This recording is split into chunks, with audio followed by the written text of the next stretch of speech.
Well, here we are again in this in my backup YouTube space. One thing I didn't mention in my previous video is that I actually will be here for a while until I can sort things out with my main YouTube space. So there's a couple problems with my main YouTube space.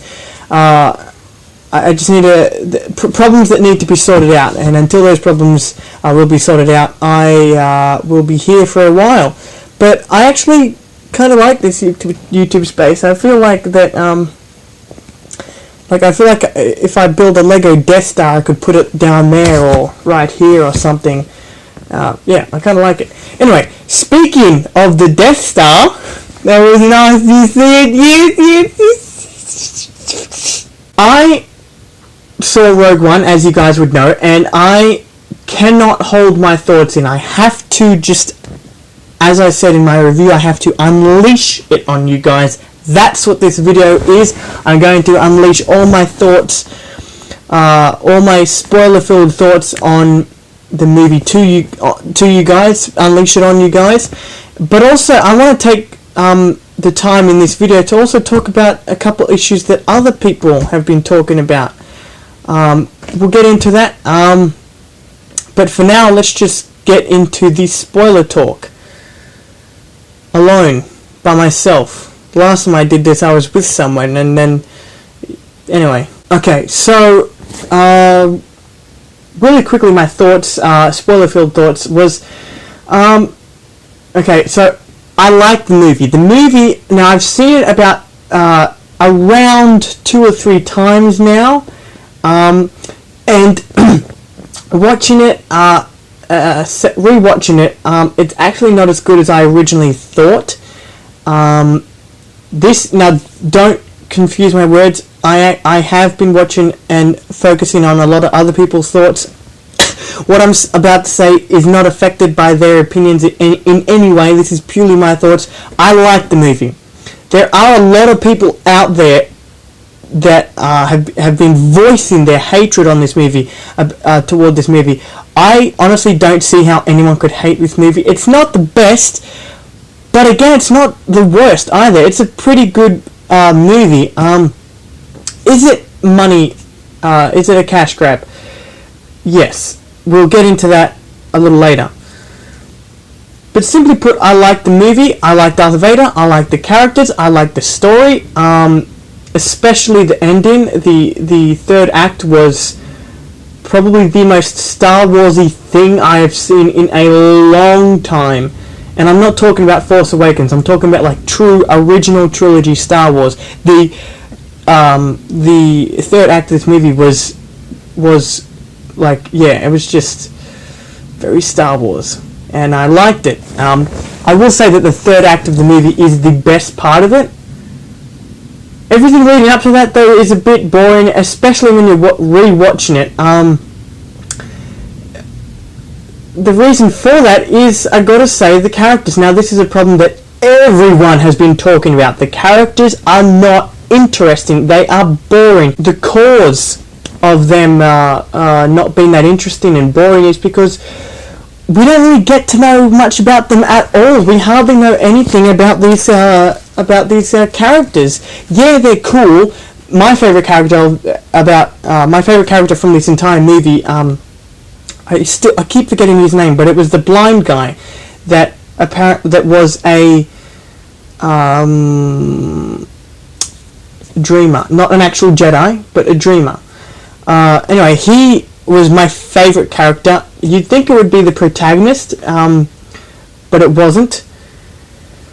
Yeah, he was my favorite character. Still, even though he's my favorite character, I still don't know anything about him. He's just fun to watch. That's the only reason why I liked him. Anyway, the problem that so many people have with these characters. Now, before I mention the problem, I like the characters no matter what, okay? Because I went into this movie wanting to see how it would tie into episode 4.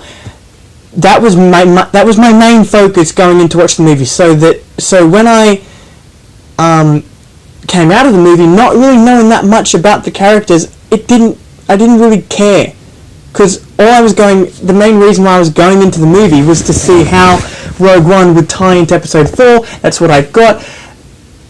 My initial reaction to the movie, that's why I liked it. Now that I've watched it a second or third time, I can't really remember, but now that I've watched it another time, now that I've rewatched it, I have been able to go deeper into it, and now I understand what everyone is talking about.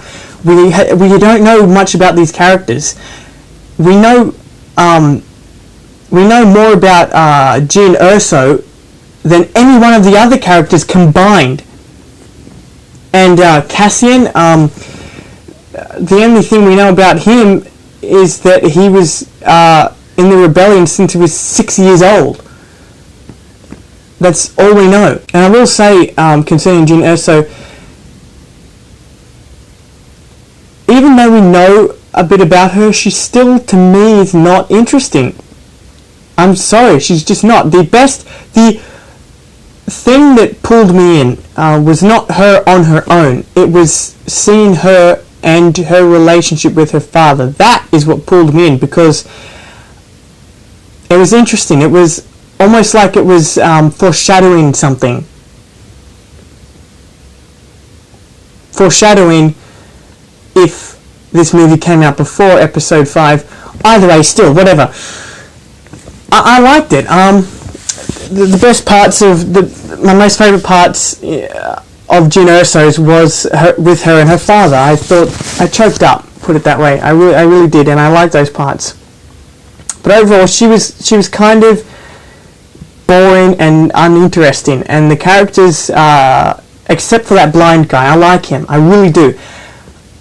Everyone else is just meh.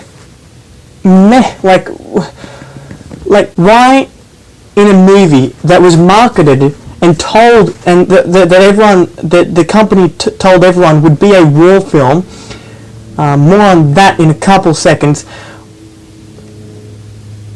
a movie that everyone said would be a true war film that would really focus, that would be a more grounded Star Wars movie, why would it not focus on its characters, and why would it not go more in depth on their characters? Why wouldn't it?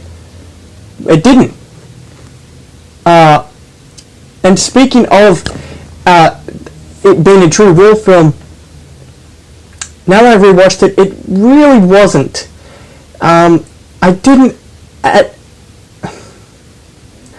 There was never one moment in this movie that I actually, well, there was a couple, but they didn't come across to me as war. It just came across to me as both sides is just as bad as one another. One particular moment is when Cassian kills a fellow rebel.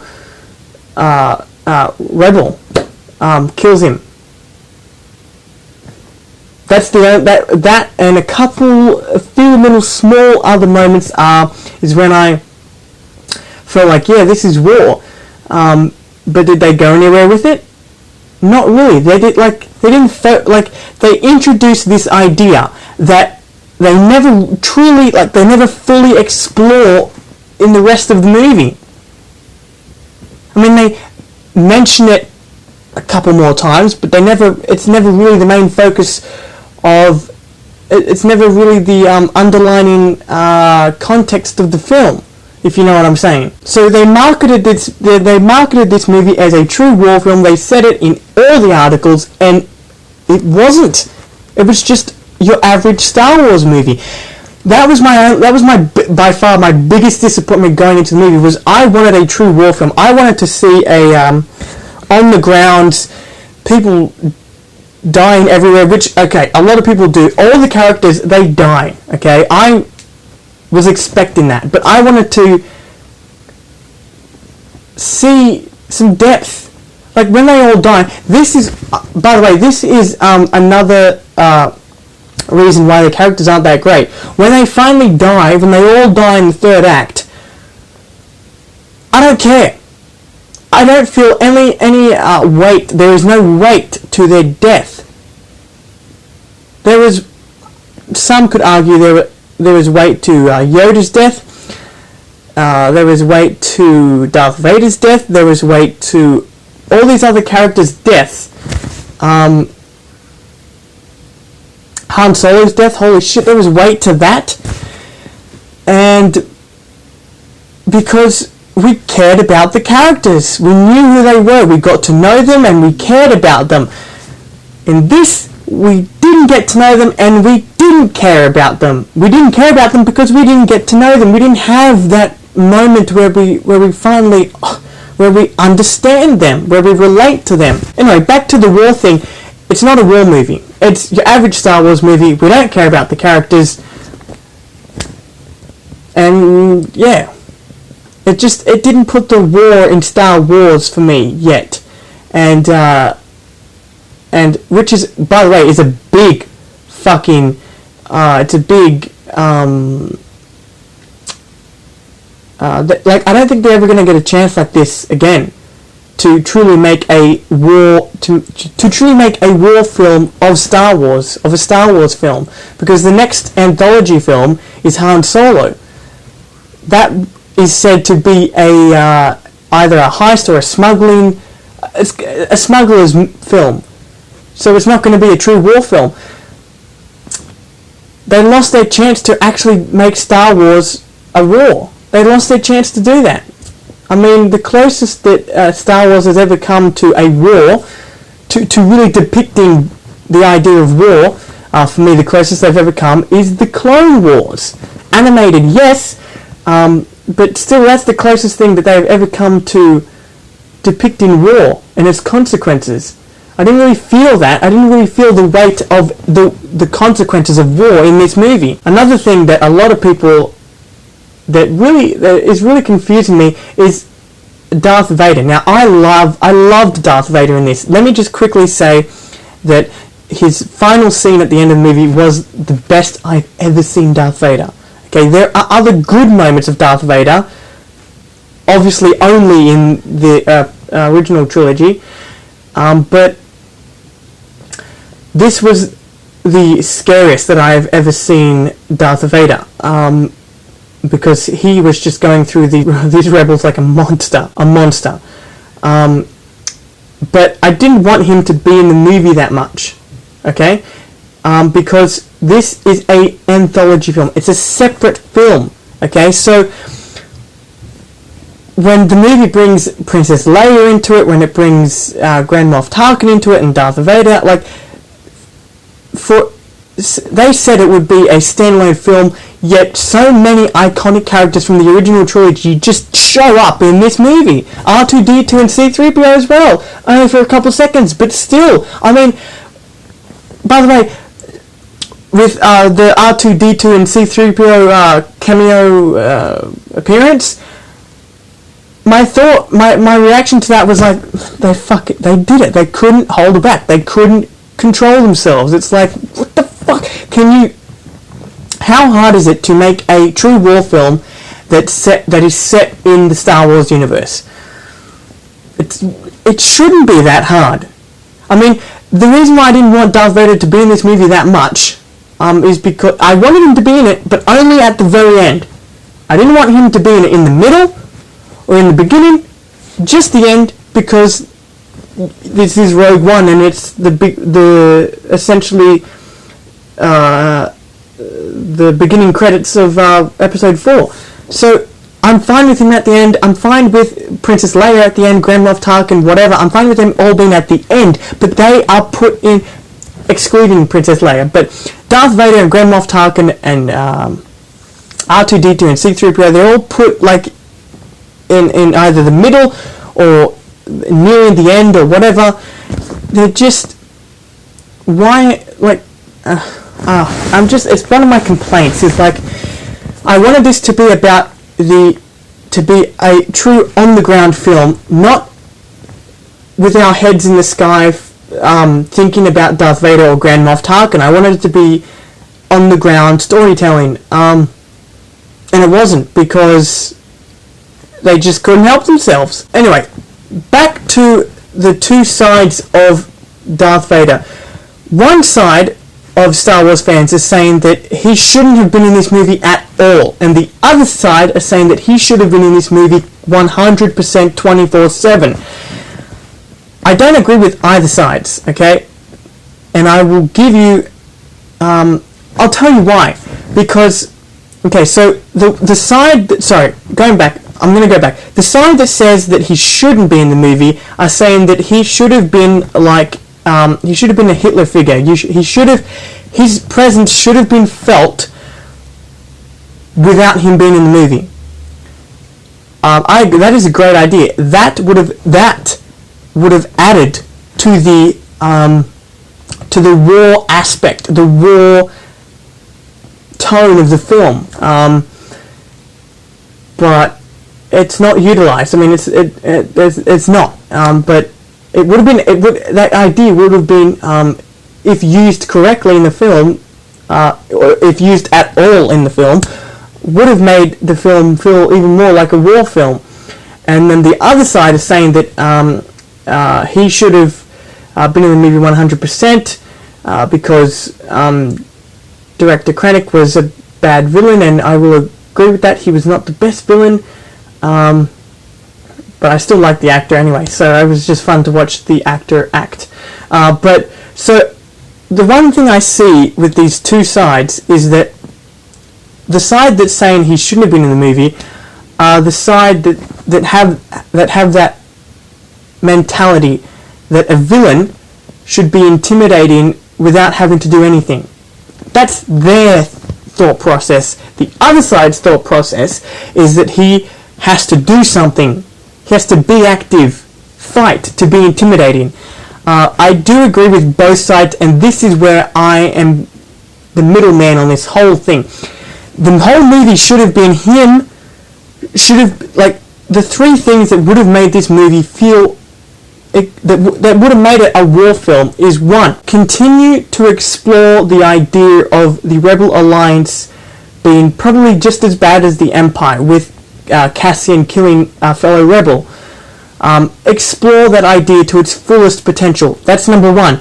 Two, more brutal, more gritty, more darker, more harsher fights.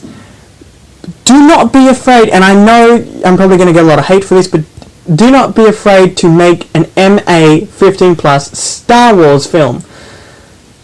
In America that's a different rating, but here in Australia it's MA 15+. Do not be afraid to do that. If they would have had the balls to do that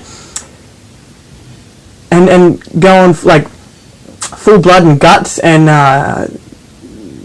really show raw, then and have the balls to make it an MA 15+ film, that would have been great.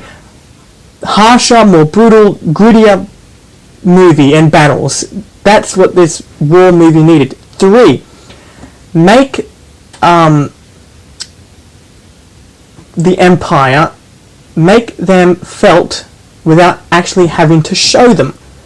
Now, I do not, as I mentioned earlier, I do not mean, I mean Darth Vader, okay? Not the Stormtroopers, but make Darth Vader, make his presence felt, and then finally have him show up at the end of the movie. Because think of it like this: if you were to really make him look like this big Hitler character, Stormtroopers worshipping him,